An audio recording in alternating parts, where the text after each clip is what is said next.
नमस्ते everyone, Monika astrology में आपका बहुत बहुत स्वागत है। आज हम चर्चा करने जा रहे हैं धनु लग्न की और सितंबर महीने के राशिफल की। सबसे पहले शुरुआत करते हैं ग्रह गोचर से। सूर्य 16 सितंबर को कन्या राशि में प्रवेश करेंगे। शुक्र 18 तक कन्या राशि में रहेंगे और 18 के बाद तुला राशि के अंदर प्रवेश करेंगे। बुध जो है वो 4 से 23 सितंबर तक सिंह राशि के अंदर रहेंगे और 23 तारीख को कन्या राशि के अंदर प्रवेश करने जा रहे हैं। मंगल जो है वो मिथुन राशि के अंदर स्थित रहेंगे। इस प्रकार से ग्रह गोचर है। सबसे पहले शुरुआत करते हैं आपके लग्न से। धनु लग्न और लग्न का स्वामी बनता है गुरु। तो इस महीने जो गुरु की अवस्था है, यानी कि अभी गुरु जिस प्रकार से चल रहा है वो आपके 6th हाउस में चल रहे हैं और मंगल का पूर्ण रूप से दृष्टि संबंध आपके लग्न के साथ जुड़ा हुआ है, जो आपको काफी ऊर्जावान बनाता है। देखिए, ये समय के अंदर ये कहूंगी कि एनर्जी लेवल बहुत अच्छा रहेगा। काम करने की क्षमता आपके लिए बहुत स्ट्रांग विल पावर लेकर चल रही है। देखिए, यहाँ पर व्यक्ति को अग्रेशन ज़्यादा आता है, तो अपने अग्रेशन पे, अपने उतावलेपन पर आपको कंट्रोल रखना होगा। और मुझे लगता है ये महीना आपको काफ़ी वर्कोहॉलिक बनाएगा। आपके कार्य को लेकर आपको समर्पित होकर रहने की ज़रूरत रहेगी और एक एनर्जी लेवल डेफिनेटली पॉजिटिव रहेगा। मगर मंगल का दृष्टि संबंध व्यक्ति को काफ़ी अग्रेशन देता है और उस अग्रेशन के कारण मुझे लगता है वो जल्दबाजी भी करता है, उसकी वजह से गलत डिसीजंस भी लेता है। तो इस चीज़ का आपको ध्यान रखना पड़ेगा। द्वितीय स्थान की बात करते हैं। द्वितीय तृतीय स्थान में वक्र अवस्था में है। देखिए, फैमिली की बात की जाए तो फैमिली के अंदर किसी भी प्रकार के विवाद में आप बहुत ज़्यादा क्लियर बोलेंगे, मतलब चीज़ों को लेकर बहुत ज़्यादा प्रिसाइज भी रहेंगे और बहुत ज़्यादा क्लैरिफिकेशन रहेगा। तो कहते हैं ना कि न्याय की बात की जाए तो उसके अंदर जब आप बोलते हैं तो उस वजह से फैमिली में कुछ इश्यूज ऐसे हो सकते हैं जो बहुत ज़्यादा क्लियर होने की वजह से वाणी की वजह से संबंध खराब न हो, इस चीज़ का ध्यान रखना है। यहाँ सेविंग्स के अंदर मुझे लगता है कि बढ़ोतरी से ज़्यादा मुझे लगता है आप अपनी सेविंग्स को इन्वेस्ट करेंगे, तो यहाँ बहुत कैलकुलेटिव रिस्क के साथ आगे बढ़ना है। अब बात करते हैं तृतीय स्थान की। तृतीय स्थान में शनि वक्र अवस्था में है। सूर्य का दृष्टि संबंध रहेगा। टेक्निकल पर्सन्स के लिए बहुत अच्छा है। छोटे भाई बहनों के साथ संबंधों में मुझे लगता है कि तनाव हो सकता है, विवाद हो सकता है, तो उनके साथ किसी भी प्रकार का कार्य करते हैं तो वहाँ पर आपको मुझे लगता है कि परेशानी हो सकती है।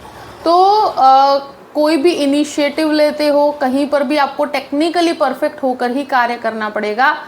यहाँ मुझे लगता है कि ट्रैवलिंग के अंदर आपका समय बहुत ज़्यादा जाएगा और यहाँ सूर्य शनि की दृष्टि संबंध की वजह से मुझे लगता है इस महीने बहुत ज़्यादा बड़े बदलावों को आपको नहीं करना चाहिए। जो है, जहाँ पर भी आप स्थित है वहीं पर कार्यरत रहेंगे तो आपके लिए फायदे कारक रहेगा। चतुर्थ भाव की बात करते हैं। चतुर्थेश आपके 6ठे घर में है, राहु यहाँ पर स्थित है। तो ये जो चतुर्थ भाव होता है वो मन का कारक होता है और मन का कारक आपके 6ठे घर में है और चतुर्थ भाव के अंदर राहु स्थित है। तो प्रॉपर्टी के अंदर मुझे लगता है कि कोई भी बड़े डिसीजंस लेने की बात की जाए, यहाँ पर शुक्र का दृष्टि संबंध उच्च स्तर से आपके साथ है, मगर ये आपको काफ़ी लग्जरी देता है, बहुत ज़्यादा फाइनेंशियली हेल्प करता है। ये राहु की वजह से मुझे लगता है कि प्रॉपर्टी के अंदर जहाँ पर भी आप कार्य करते हैं वहाँ आपको विवाद होगा। यानी कि एक तरह से कहा जाए कि जो भी मदरलैंड से कनेक्टेड प्रॉपर्टी है उससे रिलेटेड कुछ विवादित प्रॉपर्टी है, तो यहाँ पर आपके क्लैश का समय है, तो थोड़ा सा आप सतर्क रहिएगा। दूसरी चीज़, प्रॉपर्टी लेने और बेचने में जल्दबाजी नहीं करनी है। यहाँ पर डेफिनेटली प्रॉपर्टी लोन की तरफ जाना चाहते हो तो समय आपके लिए फ़ायदे कारक है। दूसरी चीज़ मैं कहूँगी कि प्रॉपर्टी के रिनोवेशंस के पीछे भी एक्सपेंस हो सकता है। राहु यहाँ पर स्थित होने की वजह से डॉक्यूमेंटेशन बहुत परफेक्ट रखिएगा तो आपके लिए बेहतर रहेगा।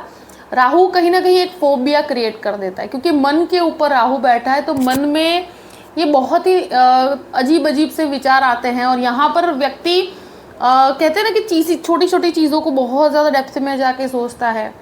एक फोबिया भी क्रिएट करता है चीज़ों को लेकर, एक घबराहट, एक डर पैदा करता है। तो ये चीज़ें राहु की वजह से है। तो आप अपनी मेहनत पे डिपेंड करके कार्य करेंगे, अपने आप को फोकस करके कार्य करेंगे तो ही आपके काम बनेंगे। अब बात करते हैं पंचम भाव की। पंचमेश आपके सप्तम भाव में है, तो मुझे लगता है कि जो भी ये समय के अंदर लव रिलेशनशिप को आप आगे बढ़ाना चाहते हैं, तो यहाँ पर ये रिलेशनशिप को लेकर आप काफ़ी सीरियस हो जाएंगे। दूसरी चीज़, मंगल का जो प्लेसमेंट इस महीने है, तो मुझे लगता है जो भी आईटी क्षेत्र में है, मेडिकल के क्षेत्र में है, उनके लिए बहुत अच्छा है। 18 तारीख के बाद शुक्र के प्लेसमेंट को देखते हुए मुझे लगता है टेक्नोलॉजी वालों के लिए, जो डिज़ाइनिंग क्षेत्र वालों के लिए, उनके लिए भी बहुत अच्छा है 18 के बाद। तो एक तरह से कहा जाए कि जो भी शेयर मार्केट के अंदर है उनको भी इस महीने बहुत फायदेकारक परिस्थिति रहेगी। अब बात करते हैं आपके छठे घर की। देखिए 6th हाउस का स्वामी नीचस्थ अवस्था में और बाद में आपके लाभ स्थान में है। तो 18 तारीख तक एक चीज़ ध्यान में रखिएगा कि जॉब को कहीं पर भी छोड़ना या जॉब को स्विच करने की प्रक्रिया से दूर रहना है। मुझे लगता है कि कंफर्ट जोन प्राप्त नहीं होगा इस महीने। हो सके तो जॉब के बदलाव के डिसीजन को आपको अवॉइड करना चाहिए। जहाँ पर भी है, जो भी परिस्थिति है उसको पकड़ के रखना है, जो कार्य कर रहे हैं उसी के अंदर ध्यान रख देना है। गुरु यहाँ पर स्थित होने की वजह से, गुरु जो है लग्नेश भी है, चतुर्थेश भी है, तो लग्नेश होकर है जो स्वास्थ्य का बहुत ध्यान रखना है। जिसको भी शुगर रिलेटेड प्रॉब्लम्स है, हार्मोन से संबंधित समस्या है, उनको अपने स्वास्थ्य को लेकर थोड़ा सतर्क रहने की ज़रूरत रहेगी। अब बात करते हैं सप्तम भाव की। सप्तमेश जो है बुध बनकर आपके भाग्य स्थान में है और फिर आपके दशम स्थान में है। देखिए बिजनेस के अंदर भाग्य का पूर्ण सपोर्ट आपके साथ रहेगा इस महीने। मुझे लगता है कि जहाँ पर आप स्थित काम कर रहे हैं वहाँ पर आपको लाभ है। अगर पार्टनरशिप के साथ कार्य कर रहे हैं तो वहाँ पर भी लाभ है। अगर पति पत्नी मिलकर कार्य करते हैं तो वो भी आपके लिए बहुत भाग्यशाली अवस्था रहेगी। ये समय के अंदर मुझे लगता है कि जिस प्रकार से देखा जाए कि सप्तमेश की पोजीशन जो आपके भाग्य स्थान के अंदर बैठती है, तो शुरू के 15 दिन का जो समय है वहाँ पर सूर्य बुध का बुधादित्य योग भी बनता है, तो आपके लिए एक फायदेकारक परिस्थिति रहेगी। पिता के बिजनेस में है तो भी आपके लिए फायदेकारक परिस्थिति रहेगी।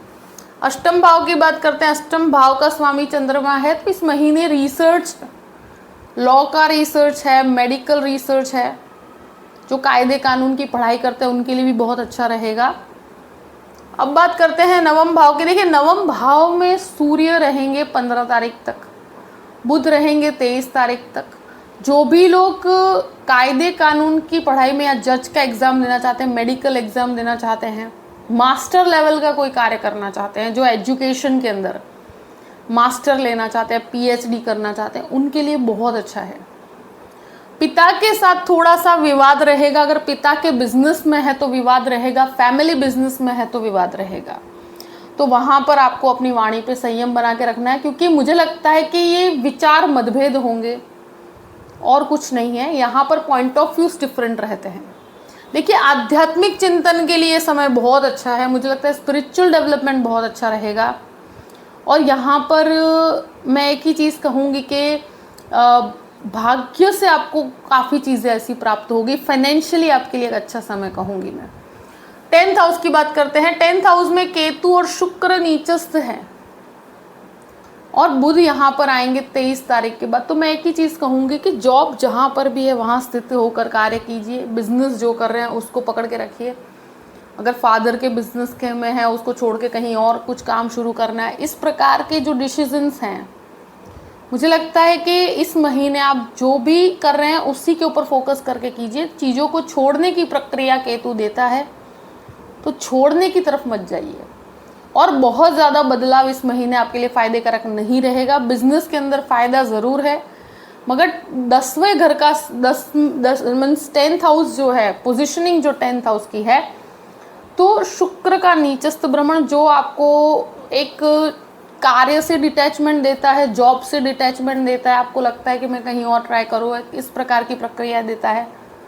मगर इस महीने मुझे लगता है इस डिसीजंस को नहीं लेना चाहिए, और लेना भी हो तो 18 तारीख के बाद लीजिएगा।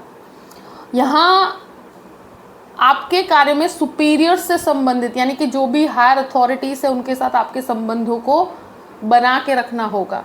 कहीं पर भी क्लैश या कहीं पर भी विवाद में और विरोध में नहीं पड़ना है। 11th हाउस की बात करते हैं। 11th हाउस में शुक्र स्वग्रही होंगे 18 तारीख के बाद। वहां से आपके लाभ में बहुत वृद्धि है। स्टूडेंट्स के लिए भी काफ़ी फायदे कारक रहेगा। फाइनेंशियल गेन बहुत अच्छा है। फ्रेंड सर्कल से काफ़ी लाभ रहेगा 18th के बाद। 12th हाउस की बात करते हैं। 12th हाउस का जो लॉर्ड है वो आपके 7th हाउस में है। देखिए यहाँ पर एक है कि फॉरेन इन्वेस्टमेंट के लिए डेफिनेटली फायदे कारक परिस्थिति है।